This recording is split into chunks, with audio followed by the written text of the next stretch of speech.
نحمدہ ونصلی ونسلم علی رسولہ الکریم۔ ماہ سفر کا مہینہ عام مہینوں کی طرح ہے، نہ یہ مہینہ برکت والا ہے، مقدس مہینہ ہے، اور نہ نعوذ باللہ کوئی بے برکتی اور شر کا مہینہ ہے، بلکہ عام مہینوں کی طرح ہے۔ لہٰذا اس میں جو بندہ نیک عمل کرے گا تو یہ اس کے لیے اچھا ہے، جو برائی کرے گا تو اس کے عمل کی وجہ سے یہاں پہ برائی آ جائے گی۔ لیکن اس مہینے میں خود کوئی نحوست نہیں ہے، کوئی بے برکتی نہیں ہے، نہ ہی یہاں کوئی تیزی اور سختی ہے۔ ہمارے معاشرے میں سفر کے مہینے کو لوگ منحوس سمجھتے ہیں، بے برکت سمجھتے ہیں، اسی وجہ سے شادی بیاہ وغیرہ نہیں کرتے۔ لیکن یہ بات انتہائی غلط ہے۔ آپ صلی اللہ علیہ وسلم کا حضرت خدیجہ سے جو نکاح ہوا تھا، صحیح روایت کے مطابق وہ سفر کے مہینے میں ہوا تھا۔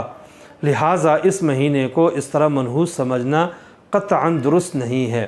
خاص طور پر مہینے کے جو شروع کے 13 دن ہیں، ان کو 13 تیزی کا دن کہا جاتا ہے، اور ان دنوں کے بارے میں ہمارے مسلمانوں میں یہ بات مشہور ہے کہ یہ دن انتہائی سخت ہوتے ہیں۔ اس میں بلائیں نازل ہوتی ہیں، مصیبتیں آتی ہیں، آفتیں آتی ہیں، لوگ بیمار ہوتے ہیں، نحوست کا سما ہوتا ہے۔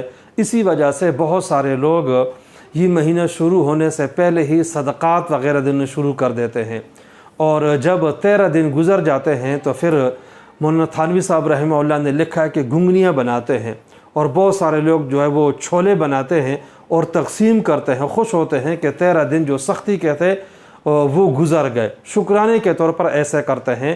لیکن ایسا کرنا قطعاً درست نہیں ہے، یہ سب کچھ غلط ہے، یہ ہماری اپنی رسم ہے، قرآن و حدیث سے اس کا کسی قسم کا کوئی تعلق نہیں ہے۔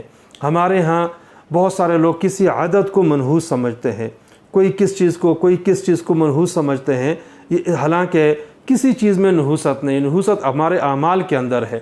خاص طور پر یہ جو 13 کا عدد ہے، ہمارے ہاں بہت سارے لوگ اس عادت کو ٹھیک نہیں سمجھتے، بلکہ اس میں بڑا تضاد پایا جاتا ہے۔ جو مغربی ممالک ہیں، وہاں کے لوگ، مغرب کے لوگ 13 کے ہندسے کو منحوس سمجھتے ہیں۔ یہی وجہ ہے کہ ان کے ہاں بڑی بڑی بلڈنگیں ہوتی ہیں، مثلا 13 نمبر کی منزل ہے تو وہ یہ نمبر نہیں چھوڑ دیں گے، درمیان میں 12 اور اس کے بعد 14 لکھ دیں گے، 13 نہیں لکھیں گے۔ کوشش یہ ہوتی ہے کہ 13 کا عدد کہیں نہ آئے۔